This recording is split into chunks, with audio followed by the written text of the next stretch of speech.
Bien, vamos a hablar el día de hoy de un tema muy importante y muy común a todos nosotros, no solo como médicos, sino como personas, ya que todos lo hemos experimentado alguna vez, ¿no? Vamos a hablar del dolor. A ver, doctores, ¿quién me dice qué es el dolor, por favor? Es un estímulo nociceptivo que genera una reacción o una integración de, de partes sensitivas y como resultado pues tiene un efecto para alejarse de él. Claro, vamos a tener una función refleja. Bien, ok, correcto. Es un estímulo, o bueno, es una respuesta a un estímulo nociceptivo, o sea, a un estímulo que nos hace daño y sirve como una señal de alarma o de alerta. Todos hemos experimentado alguna vez, por lo menos, si no es que muchas, algún tipo de dolor. Entonces, ¿para qué sirve este dolor? Pues es una señal de alarma o de alerta que nos indica precisamente que estamos sufriendo algún tipo de daño. Y efectivamente, como mencionaron, pues esto nos va a dar una respuesta refleja. Ya vimos en la parte del sistema motor que los estímulos nociceptivos nos provocan un reflejo que llamábamos flexor o de retirada. ¿En qué consistía? ¿Se acuerdan? Pongo la mano en algo caliente, me va a dar una señal nociceptiva que me va a permitir retirar la mano de ahí. Piso un objeto punzocortante, ¿qué voy a hacer? Flexiono mi extremidad inferior para retirarme de ese sitio. ¿Ok? Bien, entonces vamos a ver que existen diferentes tipos de dolor, pero todos comparten esta parte. ¿Ok? Son provocados por un estímulo dañino o nociceptivo que nos va a generar una alarma, una alerta que me permite generar a su vez una respuesta refleja. Entonces esta conducta o este fenómeno del dolor pues nos sirve precisamente para evitar un mayor daño. Me está diciendo que ya hay algo, ¿ok? Puede ser un proceso inflamatorio, puede ser una herida, etcétera, un proceso compresivo, un proceso hipertensivo, etcétera, ¿ok? Si estamos hablando, por ejemplo, de una cavidad o un espacio confinado, los incrementos de presión también provocan dolores. ¿Para qué me sirve esta señal de alerta? Para darme cuenta de que algo está mal y evitar un mayor daño. Entonces, el dolor pues puede ser, o es más bien, no puede ser, es, por lo tanto, un síntoma. ¿Puede llegar a ser un signo? Sí. ¿Podemos observar nosotros el dolor en las otras personas o en los pacientes? Claro que sí. Pero bueno, normalmente lo referimos como un síntoma que ya mencionamos puede estar provocado por diferentes factores. Bien, entonces el dolor va a tener varios componentes. El primero de estos es el que vamos a denominar transducción. Ya dijimos que va a estar provocado por un estímulo nocivo, ¿ok? Pero el primer componente del dolor va a ser la transducción. ¿En qué consiste la transducción del dolor? Bien, es que ese estímulo nociceptivo o esta nocicepción la voy a transformar en un estímulo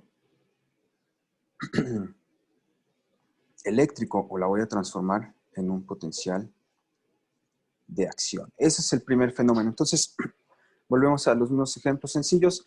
Piso un objeto punzocortante, meto la mano en algo caliente, me corto con un cuchillo, etc.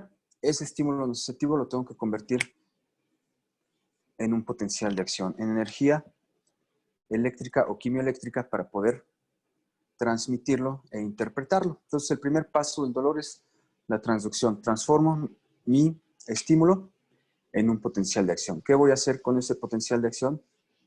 Pues tengo que llevar a cabo el segundo paso, que va a ser la transmisión. Entonces, primero tengo la transducción, después tengo la transmisión. ¿En qué consiste la transmisión del dolor? Bueno, pues va a ser la propagación de este potencial de acción. En este dijimos, lo voy a convertir en un potencial de acción. Ahora, este potencial de acción lo voy a transmitir de manera centrípeta o hacia mi nivel central o de manera aferente. ¿Qué quiere decir? Que lo voy a mandar hacia mi sistema nervioso central. Entonces, otra vez, si me corto la mano, si me corto el pie, si me quemo la cara, etcétera, voy a mandar esa, la convierto esa señal en un potencial de acción y ese potencial de acción lo voy a mandar al sistema nervioso central. Bien, ese es el segundo paso. ¿Cómo lo voy a mandar? Ya hablamos un poquito de esto.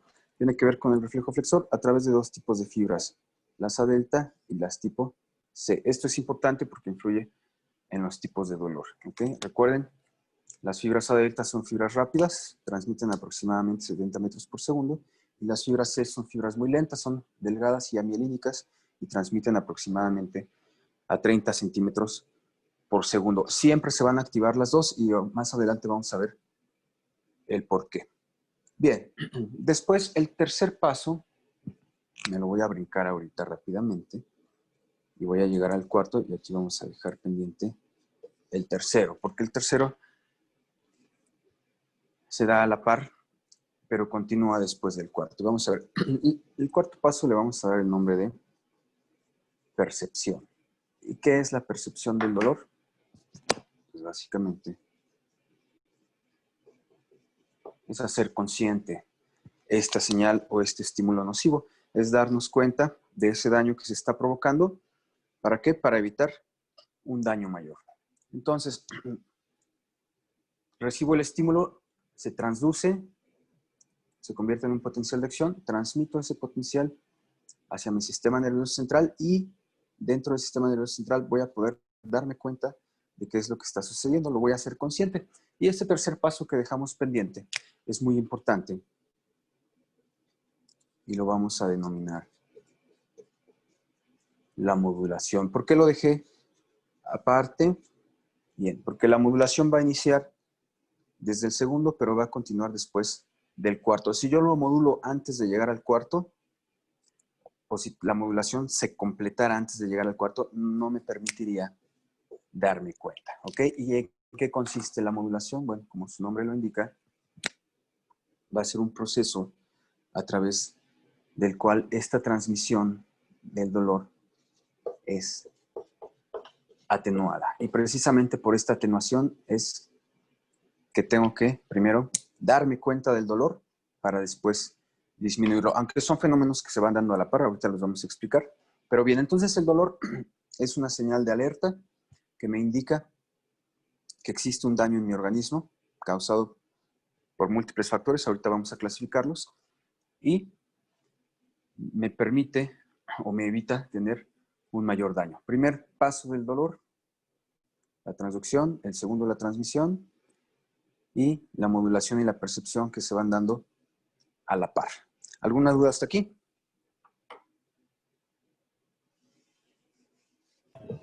No, maestro, todo bien, muchas gracias. Bien, bueno, continuamos entonces. Bueno, vamos ahora entonces a clasificar a este dolor. Y bueno, y aquí en la clasificación del dolor, pues vamos a ver que existen muchos tipos, ¿ok? ¿Qué sucede con estos tipos de dolor? Bueno, pues vamos a ver, hay muchas clasificaciones, vamos a ver algunas de estas, seguramente ya las conocen todos, pero bien, tenemos un tipo de dolor lento y un tipo de dolor rápido. Tenemos dolor localizado y dolor difuso. Y de aquí podemos tener muchos otros tipos de dolores dependiendo de la causa, dolor fulgurante, dolor visceral, etcétera. Pero vamos a ver que todos los dolores, independientemente de cómo los clasifiquemos, es decir, podemos clasificar también en agudo, en crónico, etcétera, pero todos se van a englobar en las siguientes funciones. Vamos a tener un dolor parietal, un dolor visceral y un dolor neuropático, y vamos a tener un cuarto tipo de dolor que vamos a hablar ahorita. Bien, ¿A qué nos referimos con dolor parietal? Bueno, pues como su nombre lo indica, a las paredes de mi organismo. Y esto va a ser a todas mis estructuras exteriores. ¿Ok? Puede ser la piel. ¿Ok? Puede ser, se considera dolor parietal, pues al de la caja torácica. ¿Ok? Al dolor osteomuscular, etc. El visceral, pues va a estar enfocado principalmente a las vísceras del tórax, del abdomen y de la pelvis, ya sean vísceras huecas o vísceras macizas. ¿Okay? Los procesos inflamatorios de estas siempre nos van a provocar dolor. Recuerden, si hablamos de una víscera hueca, como el tubo digestivo, el dolor se va a dar por distensión. Si hablamos de una víscera maciza, el dolor se da por inflamación de la cápsula, ¿okay? Como en el caso del riñón, del hígado, del vaso. ¿Okay? Entonces, parietal, básicamente el dolor en la piel y en el sistema osteomioarticular. ¿Okay? Y el neuropático, pues, va a ser aquel propio del sistema nervioso. Puede ser generado en el central o en el periférico. ¿Okay? Una neuritis, etc. ¿Okay? Ese es el tipo de dolor neuropático. ¿Okay? El cuarto tipo de dolor, pues es el que llamamos dolor de tipo afectivo. ¿Okay? Un duelo, la pérdida de un ser querido, la ruptura de una relación, etcétera, nos provocan otro tipo de dolor que tiene mucho que ver con nuestro sistema límbico, que vamos a ver más adelante, y que es el que denominamos dolor de tipo afectivo. ¿Qué diferencia hay entre estos cuatro tipos de dolor? Bien, cualquiera de estos lo vamos a poder clasificar en alguna de estas, y también lo vamos a poder clasificar por tiempo, etcétera. ¿Ok? Pero la diferencia principal entre cada uno de estos, pues es que todos se tratan de manera distinta. ¿Ok? El tratamiento que voy a dar para un dolor afectivo no es el mismo que el del parietal, el neuropático no es el mismo que el del visceral, etc. ¿Okay? Un dolor parietal normalmente pues lo vamos a tratar con analgésicos. ¿Okay? El dolor visceral mencionábamos que normalmente es por distensión, entonces este lo podemos tratar con relajantes del músculo liso. ¿Okay? El dolor neuropático pues, se puede tratar de diferentes maneras, pero podemos utilizar un amplio espectro de fármacos. Podemos utilizar analgésicos, sí, podemos utilizar analgésicos, pero también podemos utilizar antidepresivos, ¿okay? Podemos utilizar también antipsicóticos, etc. Y el dolor afectivo, pues normalmente se puede curar incluso sin tratamientos farmacológicos. Este normalmente mejora pues, con otro tipo de situaciones, desde la dieta. ¿Okay? Hay muchos alimentos que nos estimulan y pueden disminuir el dolor afectivo. Y bueno, y dependiendo de la causa también, pues con otro tipo de situaciones como pueden ser desde contacto físico o también el uso de alguno de los fármacos de los otros grupos. Pero esto es importante entonces, ¿por qué? Porque el tipo de dolor que va a estar relacionado también con el sitio afectado y con la causa de este, pues me va a determinar el tipo de tratamiento que voy a utilizar para mejorarlo. Sin embargo, cualquiera de los cuatro, el parietal, el visceral, el neuropático y el afectivo, cumplen con los cuatro parámetros que mencionamos anteriormente. Todos se tienen que transducir, se tienen que transmitir, se van a modular y van a ser concientizados o van a pasar por el proceso de percepción. Bien, entonces nada más para recordar un poquito. Recuerden entonces la transmisión, dijimos, se hace a través de dos fibras, las A delta y C. Recuerden que tenemos tres tipos de fibras A, las A alfa, las beta, las gamma y las delta. ¿Qué comparten en común todas estas fibras? Bueno, pues todas van a ser mielínicas y tienen un mayor calibre. Obviamente las de mayor calibre van a ser las alfa y vamos disminuyendo conforme vamos avanzando. Después tenemos las fibras tipo B, que casi no van a participar en el dolor.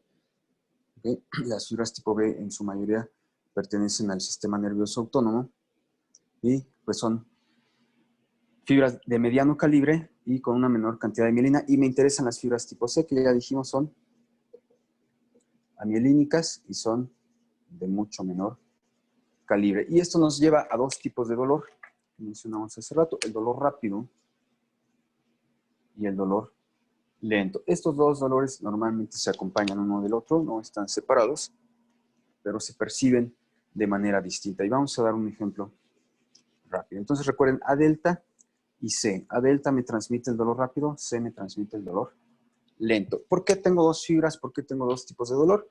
Vamos a hacer lo siguiente. Si yo me corto ahorita la mano, el corte o el pase de la navaja me va a generar un dolor lento, que es ese dolor ardoroso y que es aquel que nos provoca que retiremos la mano o que se detenga el proceso de corte. ¿Y el dolor lento cuál va a ser? Pues el dolor que me va a presentar, voy a inventar los números porque no es específicamente en este momento, pero bueno, después, cuando yo quiera extender mi mano, pues obviamente me va a volver a doler y ese va a ser un dolor de tipo lento. Si recordamos ese proceso, si alguien tiene ahorita una cortada de algo, se lo puede confirmar, ¿ok?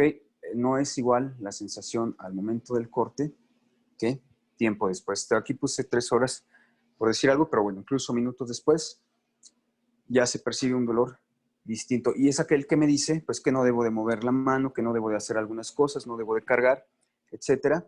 ¿Por qué? Porque me va a evitar un mayor daño. Este me evita el daño de manera inmediata, me hace retirarme del estímulo nocivo y este me permite sanar, en este caso, esa herida mediante la protección del área afectada. Entonces, ¿por qué dos tipos?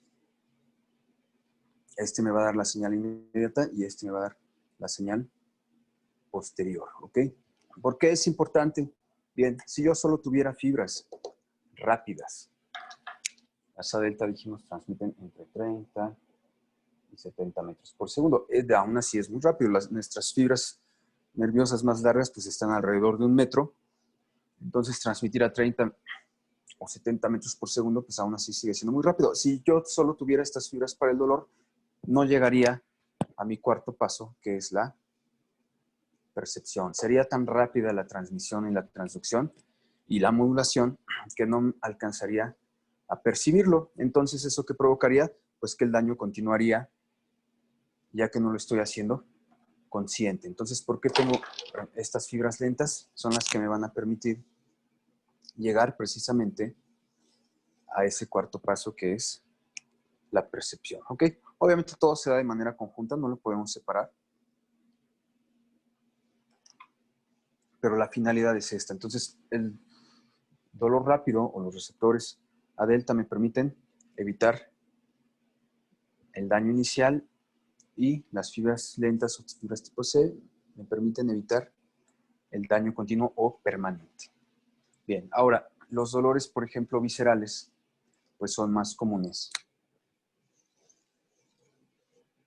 o más comúnmente se transmiten a través de estas fibras. Por eso son dolores sordos, difusos, mal localizados, referidos, etc. Y los dolores parietales de inicio siempre van a ser de este tipo.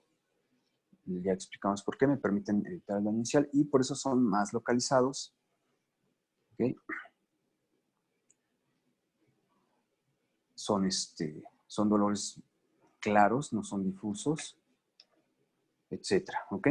Entonces, este es el porqué de los dos tipos de fibras. Recordamos entonces, trabajan al mismo tiempo, pero siempre la fibra C permanece transmitiendo durante un mayor tiempo para evitar el daño crónico. Bien, entonces, ¿qué va a suceder con estos fenómenos? Bueno, la transducción, ¿cómo la vamos a llevar a cabo? Estos tipos de dolor pues van a ser captados, ya dijimos, si son estímulos nociceptivos, pues van a ser captados por las diferentes terminales libres, ¿ok? Ya sean de la superficie, de las articulaciones, de las vísceras, etc. ¿Okay? ¿En qué consiste la transducción? ¿Okay? Estas terminales libres o estos receptores o nociceptores pues van a ser estimulados. ¿Okay? Y estas neuronas son las que van a hacer la transducción, van a convertir este estímulo en un potencial de acción y lo van a llevar ¿hacia dónde? Hacia mi médula espinal. ¿Qué va a pasar en la médula espinal? Dos cosas. La primera, pues va a ser el reflejo que ya conocemos, que es el reflejo flexor o de retirada. ¿Okay? Ese es el primer paso de integración, aunque no corresponde al fenómeno de dolor, pero bueno, se va a generar siempre que yo mande una señal nociceptiva hacia mi médula espinal. Recuerden que esta es una conducta de tipo motora. ¿Y cuál va a ser el segundo? Bueno, dentro de la misma médula espinal voy a transmitir hacia diferentes segmentos, ya sea hacia superiores y hacia mis partes contralaterales. Esto va a depender obviamente de la zona en la cual se generó el estímulo y va a estar en relación a nuestros dermatomas, etc. Bien, entonces, una vez que mis receptores transducen, transmito hacia médula espinal y la médula espinal, de manera independiente al proceso de dolor, me provoca un reflejo flexor y como parte del proceso de dolor, transmito de manera contralateral y hacia niveles superiores. ¿Por qué hacia niveles superiores? Pues porque esto tiene que llegar hasta mi corteza para poder percibirlo o hacerlo consciente. Bien. Ok. Ahora, ¿a qué parte de la médula espinal va a llegar o van a llegar estos estímulos? Bien, vamos a observar que primero, bueno, si recuerdan, la organización funcional de la médula espinal, pues está dada en láminas, ¿ok? Entonces, estos estímulos que llegan a la médula espinal van a llegar a la lámina 1, ¿ok? ¿Qué característica tienen los estímulos que llegan a la lámina 1? Pues es que van a llegar estímulos o neuronas nociceptivas que vamos a llamar nocicepción específica, ¿ok? ¿Qué es esta nocicepción específica o para qué me sirve esta nocicepción específica? Bueno, esto quiere decir que aquí van a llegar exclusivamente este tipo de estímulos, los nociceptivos. Entonces, capto a través de mis receptores, transmito a través de fibras A, delta y C a mi médula espinal y esta información va a llegar a la lámina 1, que es la nocicepción específica. Aquí me está indicando que tengo un daño o un estímulo de tipo nocivo. Aproximadamente un 25% de las fibras que son estimuladas mediante esto van a llegar a la lámina 1. ¿Ok? ¿A dónde más van a llegar? Bueno, van a llegar a otro sitio muy importante. Voy a borrar para que se pueda ver.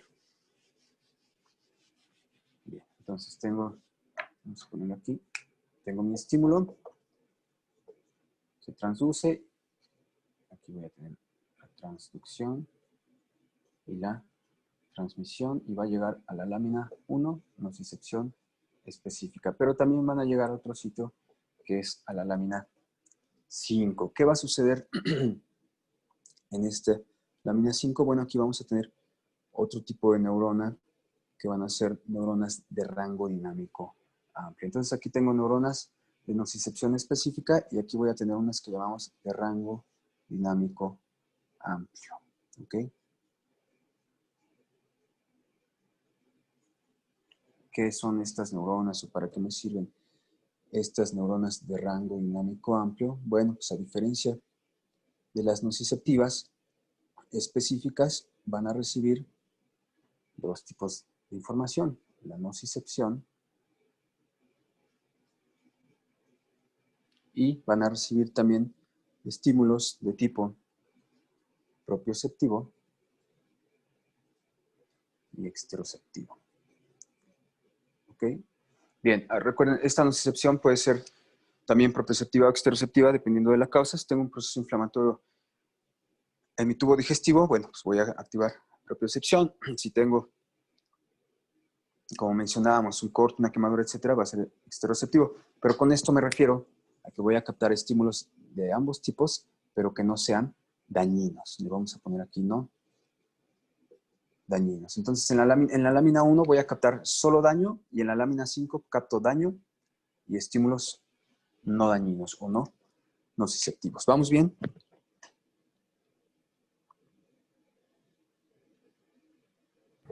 Sí, doctor, todo bien. Bien, ok. Y vamos a ver que estos estímulos llegan a un último punto, que es la lámina 10. ¿Ok? Entonces, en la 1, en la 5 y en la 10, la lámina 10 también va a recibir o a transmitir hacia niveles superiores estímulos nociceptivos, pero con una característica distinta. En la lámina 10 voy a captar nocicepción profunda. ¿Ok? ¿Qué quiere decir? Que en la lámina 10 muy probablemente se va a ocupar del dolor visceral. ¿Ok? Y la lámina 1 muy probablemente se va a ocupar del dolor parietal. ¿Ok? Bien. ¿Por qué? Porque ya dijimos, esto va a estar más relacionado con mis terminales libres, que son muy abundantes en la piel, y esto va a estar relacionado con mis estructuras profundas, o sea, con las vísceras. Bien, no es exclusivo, es predominante. Entonces, en la lámina 10, predominantemente voy a recibir nocicepción profunda, y en la lámina 1 voy a recibir predominantemente nocicepción parietal. Bien, y la 5, ya dijimos, tanto estímulos nociceptivos como estímulos no dañinos. Bien, ahora, ¿qué va a pasar con estos estímulos? Bueno, una vez que llegan a la médula espinal y se reparten dependiendo de su origen en alguna de estas tres áreas, pues ya habíamos mencionado qué va a pasar con ellos, tienen que ascender. ¿Ok? Entonces van a ser transmitidos por vías aferentes o vías ascendentes, y aquí vamos a tener dos sistemas de transmisión que son muy importantes. Bien. Entonces, recuerden, una vez que son captados estos estímulos, tengo que organizarlos en estas tres láminas, y dependiendo de la lámina a la cual hayan llegado, pues van a formar nuestras vías ascendentes, y las vías ascendentes que transmiten el dolor son las que denominamos tractos espinotalámicos. ¿Ok? Tenemos dos tipos de tractos espinotalámicos, ¿ok? Dependiendo de su origen filogenético, pero no son exclusivos. Los espinotalámicos tenemos también los espinoreticulares y los espinomesencefálicos. Entonces vamos a enlistarlos aquí. Tengo espinotalámicos. Y ahorita vamos a ver por qué todos. Tengo los espinomesencefálicos, ¿ok? Los espinoreticulares, que son muy importantes. Ahorita vamos a ver por qué. Bueno, esta la quito, perdón. Son 4, pero el espinotalámico lo vamos a dividir en dos partes, que uno es el paleoespinotalámico, que es el más antiguo filogenéticamente, y el otro es el neoespinotalámico. Y vamos a ver en qué consiste cada uno. Entonces, llego a la médula espinal, por eso todos mis tractos llevan este origen, y ascienden. ¿A dónde van a llegar? Bueno, al tálamo. Del tálamo va a pasar a la corteza. Quiere decir que el tracto o los tractos espinotalámicos me van a servir precisamente para la percepción. ¿Por qué? Porque una vez que lleguen a corteza, pues obviamente los vamos a hacer conscientes. ¿Ok? Entonces, de la médula espinal ascienden hacia el tálamo. Para llegar a corteza me permiten hacerlos conscientes. Los espinomesencefálicos van a llegar a dos sitios, a pesar de que se llaman mesencéfalo, van a llegar a dos sitios muy importantes. La sustancia gris periacueductal, que precisamente está en el mesencéfalo, ¿ok? Que nos va a permitir modular, y la sustancia gris periventricular, que está en mis ventrículos laterales. ¿Ok? Ambos fenómenos van a participar en la modulación. ¿Ok? Si está en sustancia gris periacueductal, recuerden que la sustancia gris periacueductal de un mesencéfalo se divide en dos partes, la dorsal y la ventral, y una es parte del núcleo de Edinger, que es el control del tercer par craneal, y la otra es para la liberación de endorfinas, para la modulación del dolor, de lo que vamos a hablar ahorita un poquito más adelante, y la sustancia gris periacueductal hace exactamente lo mismo. Participan ambas en los procesos de modulación del dolor. Y nos falta el espino reticular. ¿Hacia dónde va esta conexión espino-reticular? Pues es precisamente hacia el sistema reticular activador ascendente. ¿Por qué lo mando hacia mi sistema reticular activador ascendente? Recuerden, este sistema me sirve para regular mis ciclos o mi estado de sueño y de vigilia. Y en un inicio, cuando preguntábamos qué era el dolor, pues dijimos que este es una señal de alerta. Y si es una señal de alerta, me va a despertar. Y pues yo creo que a todos nos ha sucedido alguna vez que nos hemos despertado en la noche por un dolor o que un dolor nos impide conciliar el sueño. Entonces, por eso tengo estas tres partes que son muy importantes. Esto me permite percibirlo, esto me permite modularlo y esto me permite que se lleve a cabo realmente todo el proceso. ¿Ok? Si no estoy despierto, si no estoy en estado de vigilia, pues nunca voy a poder llegar a la percepción y tampoco lo voy a modular. Entonces, son las tres vías que, recuerden, estas se dividen en dos, el paleo y el neo, y las funciones de cada una, ¿ok?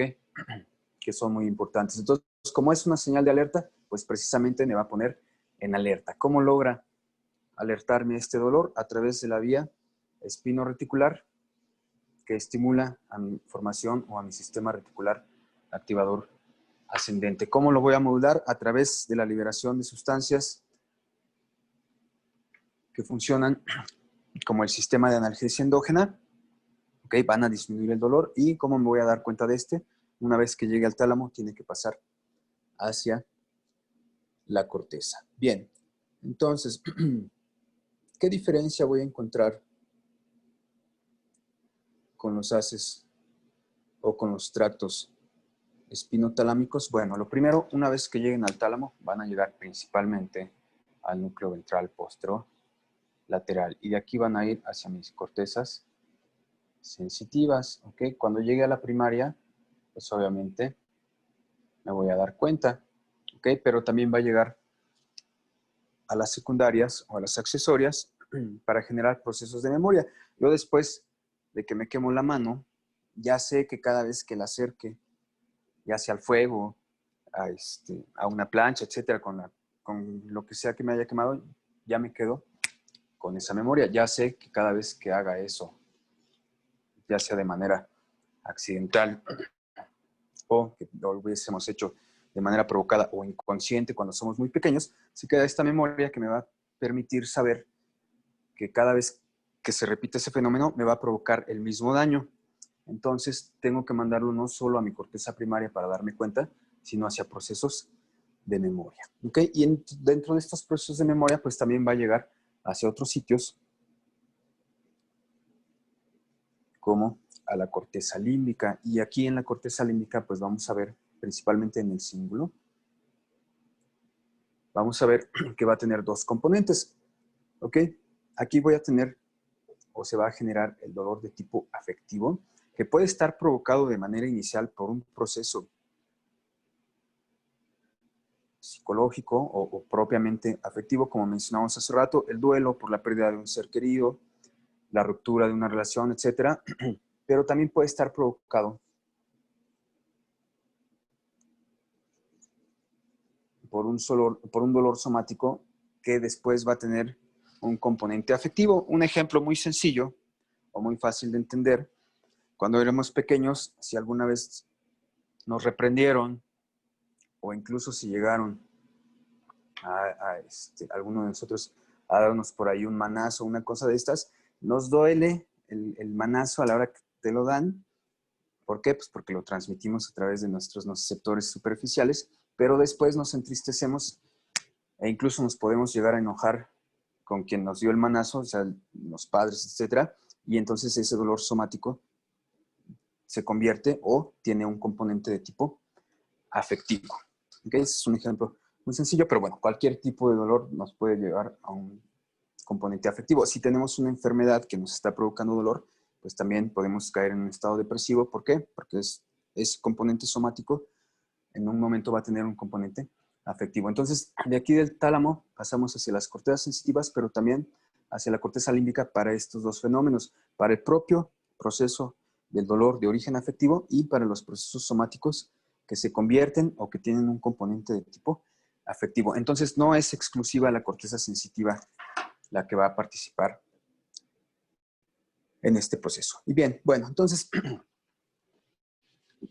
en cuanto a los dos componentes del espino talámico, pues vamos a tener primero al paleo espino talámico, que ya dijimos filogenéticamente, y su nombre nos lo dice, es el componente más antiguo y va a estar formada precisamente por la porción medial. Entonces, el tracto espino talámico medial o interno es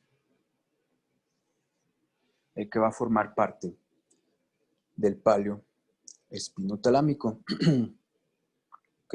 Entonces, esta vía, que es más antigua filogenéticamente, pues va a tener a su vez, como lo vimos en el cerebelo, también las funciones más antiguas. Entonces, este palio espinotalámico pues me va a permitir básicamente llevar a cabo de las partes que acabamos de mencionar la porción límbica.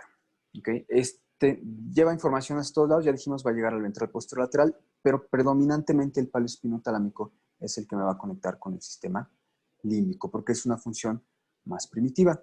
Y el neo espinotalámico es aquel que me va a permitir hacer conciencia. Recuerden, esta es una función más avanzada y además de hacer conciencia me va a permitir llevar a cabo una respuesta. Recuerden que la respuesta refleja se integra en la médula espinal, pero este me va a permitir llevar una respuesta refleja también consciente que va a consistir en la toma de una decisión. ¿Ok?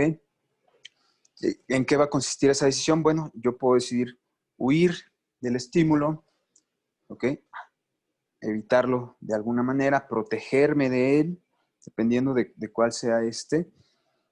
Todos esos fenómenos pues los vamos a llevar a cabo de manera consciente y para ello tenemos que tomar una decisión. ¿Cuál hacemos inconsciente? El que se integra solo en la médula, que es el reflejo flexor. Si yo me tuviera que esperar hasta que pienso si quiero o no quitar la mano del fuego, pues se me va a terminar de quemar. Entonces esto es inconsciente, se integra en la médula y una vez que llega a corteza, se hace consciente y puedo tomar una decisión. Bien, entonces, ¿para qué me sirven mis tractos espinotalámicos? ¿Okay? Para darle el componente límbico al dolor y para hacerlo consciente y tomar decisiones una vez que estoy padeciendo de este tipo de dolor. Bien.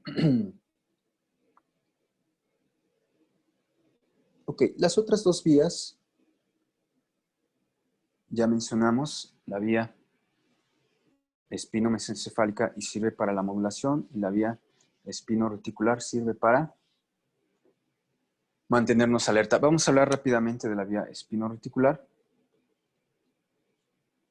Ok, y ya dijimos que esta nos va a mandar estímulos a mi sistema reticular activador ascendente. Recuerden que el sistema reticular activador ascendente está conformado por un conjunto de estructuras que anatómicamente incluso no están cerca, ¿ok? De estas, pues la más importante es la formación reticular activador ascendente que se ubica, que es una red ubicada en el tallo cerebral, pero tenemos además otras estructuras que forman parte de este sistema, como son los núcleos del Raphe, el núcleo pedúnculo pontino,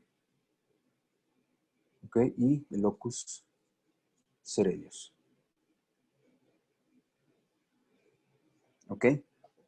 ¿Qué característica tienen? Bueno, cada uno de estos aporta diferentes neurotransmisores hacia el tálamo y hacia corteza, o bueno, hacia el tálamo que se van a traducir hacia corteza, que me van a permitir, ya habíamos dicho, mantenerme en vigilia o generar estados de sueño. Entonces, ¿qué va a ser mi vía espino reticular estimular a estas estructuras. Y una vez que estas son estimuladas, principalmente estas dos, la formación reticular y el núcleo del rafe magno, todos en conjunto los del rafe, pero el del rafe magno es el que da el mayor aporte serotonérgico, voy a pasar siempre a un estado de vigilia. ¿Okay? Incluso si no estuviera yo dormido, esto me pone aún más alerta. ¿Okay?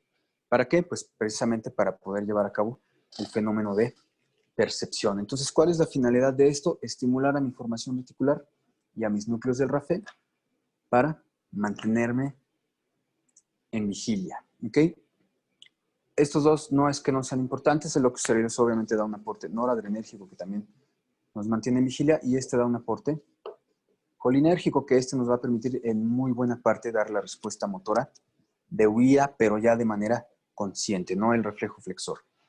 Bien, recuerden que también estas estructuras van a participar de manera muy importante en relación con el circuito de ganglios basales, son moduladores externos, por lo tanto, precisamente van a participar en la toma de decisiones motoras. ¿Okay? Si voy a recibir un golpe, lo puedo esquivar.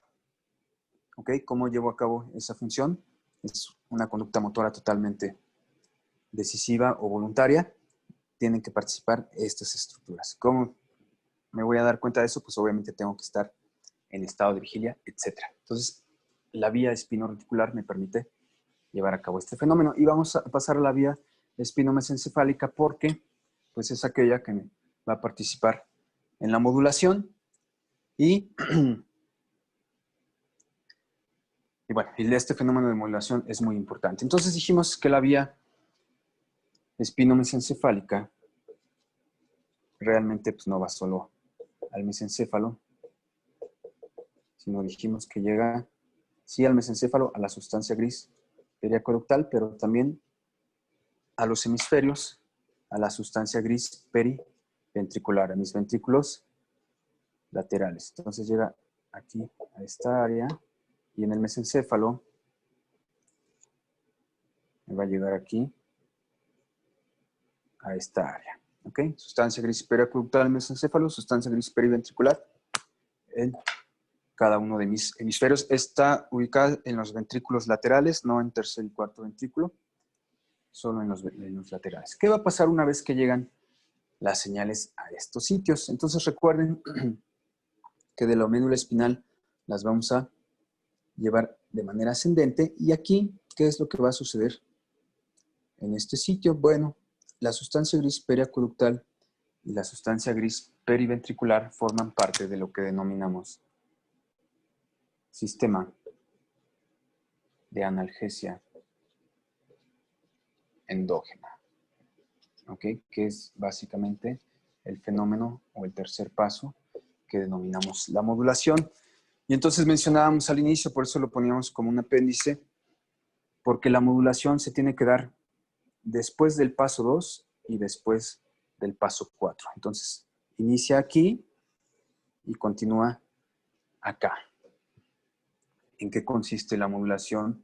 En una disminución de la transmisión. ¿Ok?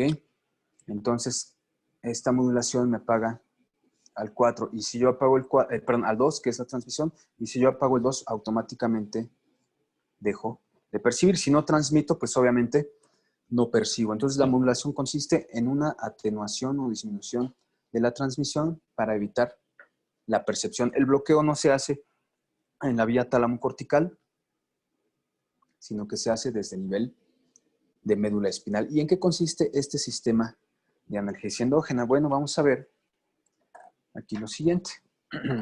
Tenemos entonces nuestros receptores, independientemente de que sean superficiales o profundos.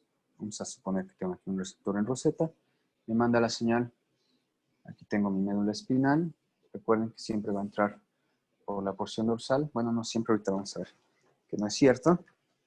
Y aquí, igual que como lo vimos en el reflejo flexor, pues me voy a comunicar con diferentes interneuronas. ¿Ok? Bien. Estas interneuronas se van a comunicar con una motoneurona que me provoca el reflejo. No nos interesa de momento. ¿Ok? pero sí me interesan las interneuronas que conectan hacia contralateral y hacia los segmentos medulares ascendentes. ¿Qué va a pasar con estas neuronas? Bien, aquí a este nivel es muy importante lo siguiente. Las fibras que transmiten hacia la médula espinal, que ya vimos que son las fibras A delta y las fibras C, se van a conectar aquí con esta interneurona que me manda hacia lateral o contralateral y hacia superior. ¿Ok? Vamos a suponer que esta misma también se conecta con las motoneuronas, no importa. Pero existen otras interneuronas aquí muy importantes. Aquí el detalle importante es el siguiente. En esta transmisión vamos a tener un neurotransmisor, un neuropéptido muy importante, que es la sustancia P. La sustancia P básicamente se considera el neurotransmisor del dolor. Va a estar dado o va a estar liberada a este nivel, ¿okay? A nivel de médula espinal. La sustancia P es un neuropéptido, tiene un receptor metabotrópico que se llama receptor KN1, en algunos textos lo pueden encontrar como NK1, ¿ok? Receptor para neuroquininas tipo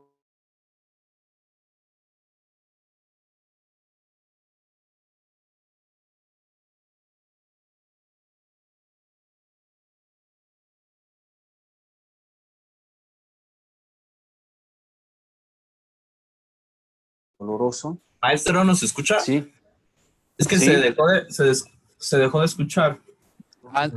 ¿Me escuchan ahora?